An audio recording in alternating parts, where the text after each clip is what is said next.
Okay, match 4, here we go. Our opponent is going to be on the play.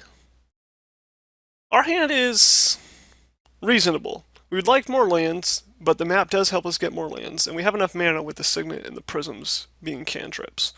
We only have one interaction spell with the Condescend, which is pretty bad, but our opponent already mulliganed to 6, so maybe one interaction spell will be enough. Our opponent has kept their 6-card hand, played a Swamp and Pass, so we could be in the face of Mono Black Devotion.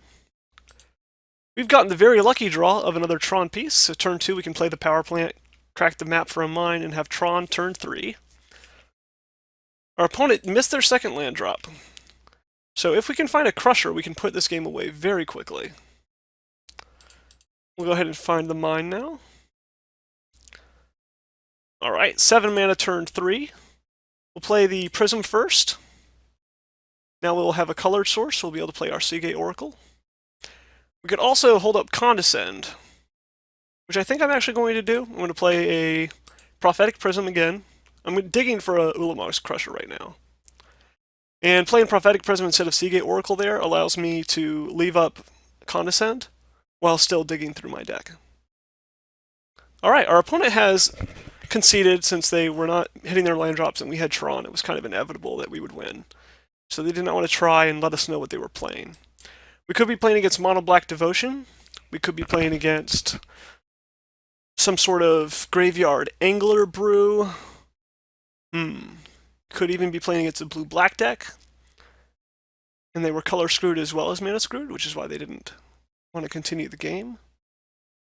So against only knowing that we're going against black, how can we sideboard? I don't think we want... we definitely don't want Circle Protection red or green. Dispel might be okay, Relic of Regenitives might be okay. I think what we'll do is we'll just go with a very conservative sideboard plan. We're going to put in 2 Sun Lances over a Journey to Nowhere and Oblivion Ring. Leaving in 1 Oblivion Ring just as an out to resolved non-creature permanents besides Capsize and Repeal, plus Counterspell, so I think we're just going to do this. Presumably, they're going to have non-white creatures if they're playing black. And we'll see how game 2 goes. Alright, our opponent kept their 7-card hand this time. We once again have, we have 2 Tron lands instead of a Tron land plus a map. We've got some early interaction, so we're going to keep this. Now, there are a couple black land destruction spells. So if our opponent boarded those in to mess with Tron, we could be in trouble. So we will see. Alright. We are going to cycle this remote isle here since we already have 2 other sources of blue, 1 on the table and 1 in our hand. We'd rather draw to action. Okay, Chittering Gnats. We'll go ahead and cycle this remote isle. We're going to have to put a card on top of our library. Luckily, Seagate Oracle and Muldrifter fight against Chittering Rats along that axis because they let you power through your deck and not get locked out of the game by things like Chittering Rats. Alright, we have Capsize and we have Prophetic Prism. Repeal and Capsize aren't extremely good against black creatures because they all have good enter the battlefield effects, like Phyrexian Rager drawing a card, or Chittering Rats making you put a card back on top of your library, or God forbid having to repeal a Grey Merchant of Asphodel. So I don't really want this Capsize.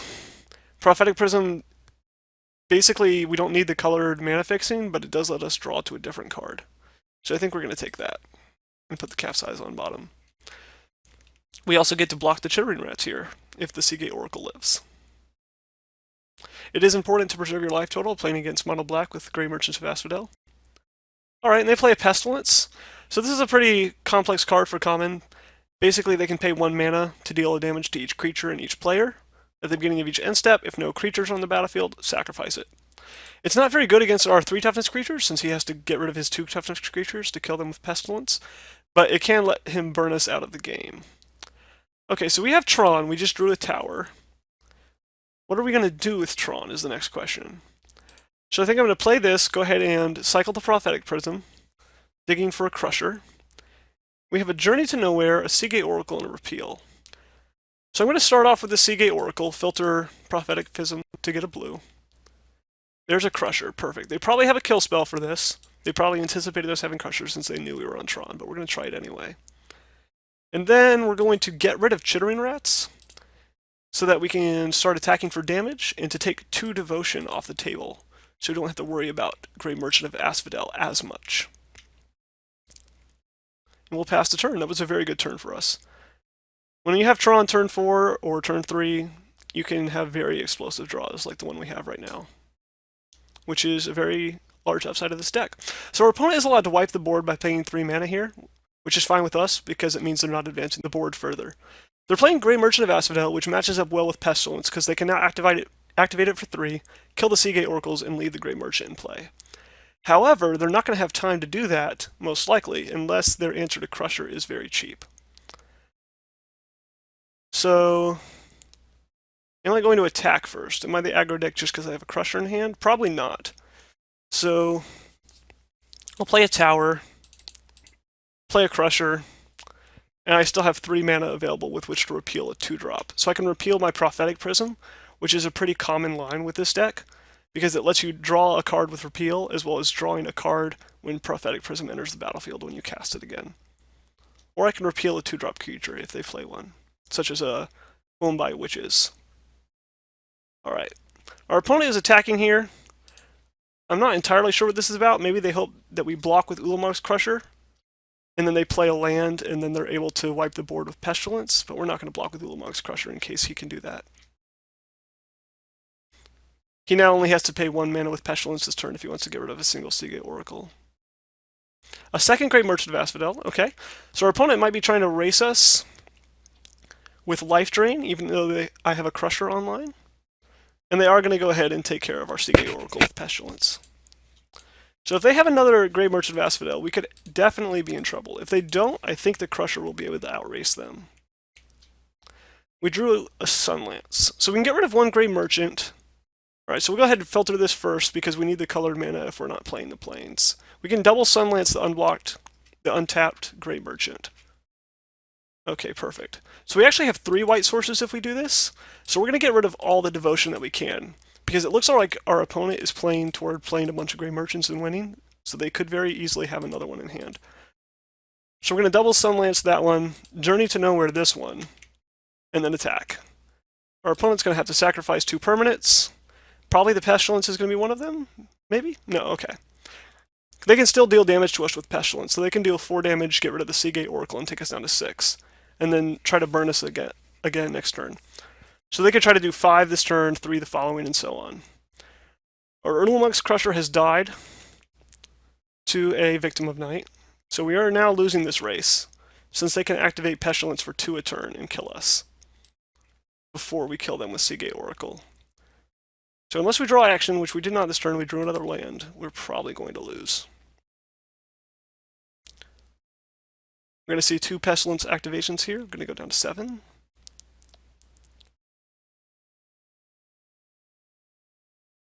Another Grey Merchant. Okay.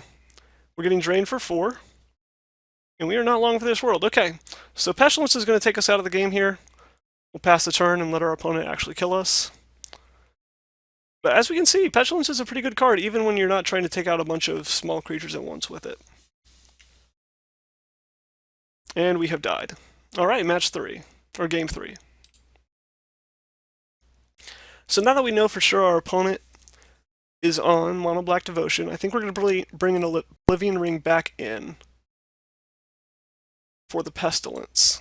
It can also hit creatures in a pinch. What else? What else? They're not playing Chainer's Edicts, it seems, so Relic of Progenitus is not going to be brought in to take care of that. I could bring in Dispels to protect my Ulamog's Crushers from removal spells. Let's see. What else do we want to get rid of? As you can see, I don't have a ton of experience with this deck. Mono Black Devotion is a very popular deck, and I should have a straightforward sideboarding guide for them, but I do not yet. Condescend is pretty good, since we don't want to let their spells resolve before we deal with them, because Phyrexian Rager and Grey Merchant and Chittering Rats all do something when they enter the battlefield, so I'm hesitant to get rid of Condescends. I guess Repeals are fine to get rid of. We didn't see any of the Columbi Witches or non-enter the battlefield creatures. So we'll get rid of those, since they're not very valuable. We're going to play first. We have a mine. We have one map. This is a very sketchy keep, but I think I'm going to keep it anyway. If we draw an untapped land, especially if we draw a tower or a power plant and we know what we want to fetch with, we're going to have a very fast crusher. Otherwise, we might have a slower start where we have to play Remote Isle turn 2 and can't even crack the expedition map on turn 2, which would be unfortunate, but it wouldn't be the end of the world. Okay, we'll play the Tranquil Cove instead, since it gives us white mana, and pass.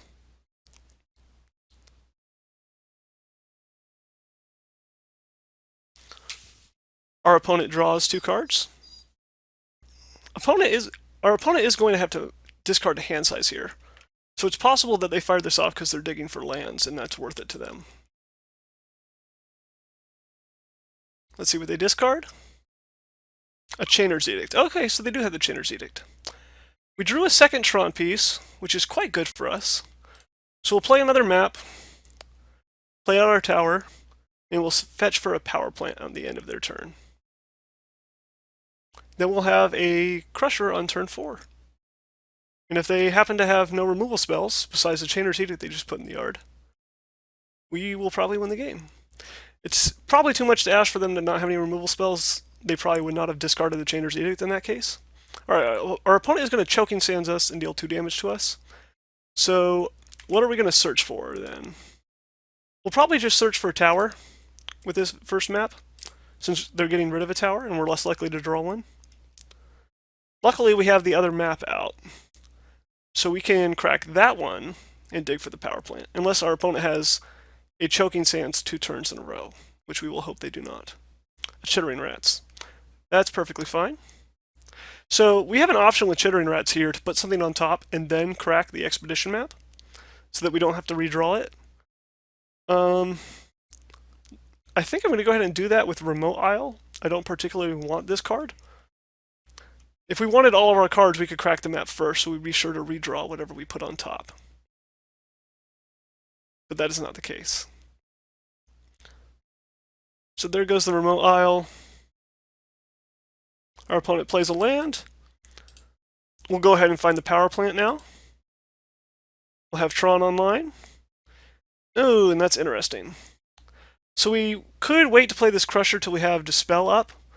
The problem with that is the longer we wait, the more likely our opponent will be able to pay 7 mana and flashback Chainer's Edict. And we can't counter that with Dispel. So, and also it requires us to find another land. Although that should be pretty easy if we play a Seagate Oracle this turn. I think I'm going to try to protect this Crusher. I think it's pretty likely our opponent's going to have a removal spell in hand. So we're going to play this and try to find a land. There we go, another land. Now, next turn, we can play the Crusher and still have Dispel up. So in the face of one instant speed removal spell, we'll be able to keep our Crusher.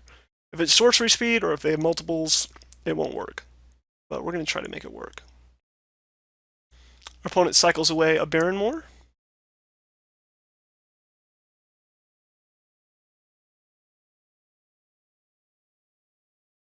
And casts a Phyrexian Rager to draw a card and lose a life. And passes the turn. Alright, excellent. We'll play an Urza's Mine here.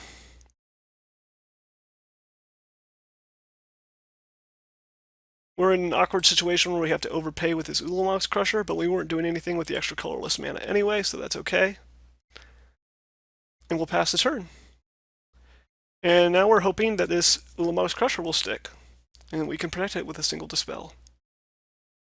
Phyrexian Rager, okay. This indicates they might not have the kill spell yet, and they're digging for it.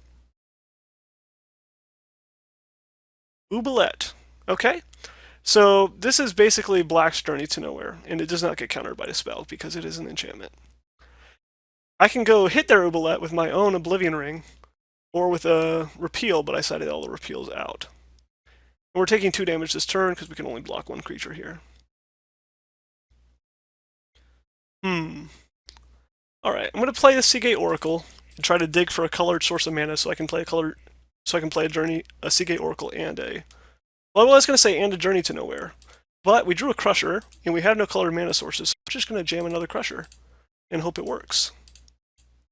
This time with no Dispel backup, and our opponent just needs one land drop to be able to flash black the Chainer's Edict.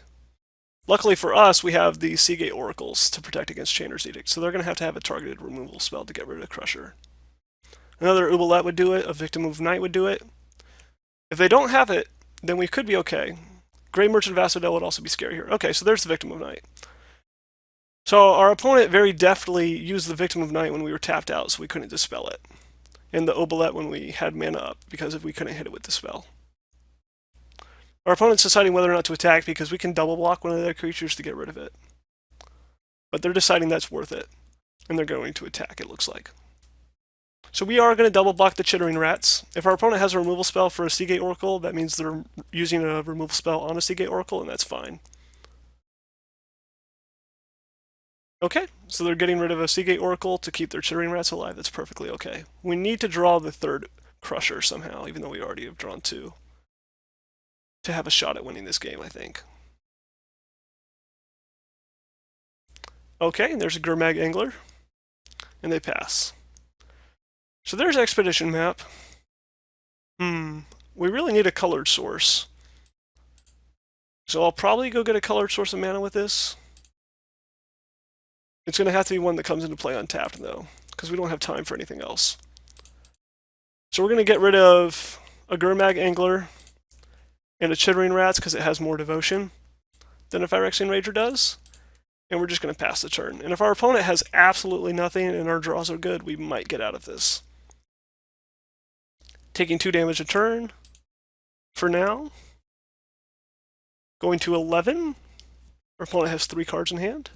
2 after playing a land. And there's the Grey Merchant. Drain us for 6. We go down to 5. So we're almost dead on board. Have a Signet. It's important to play out your hand against Mono Black Devotion, even if you want to pretend you have stuff.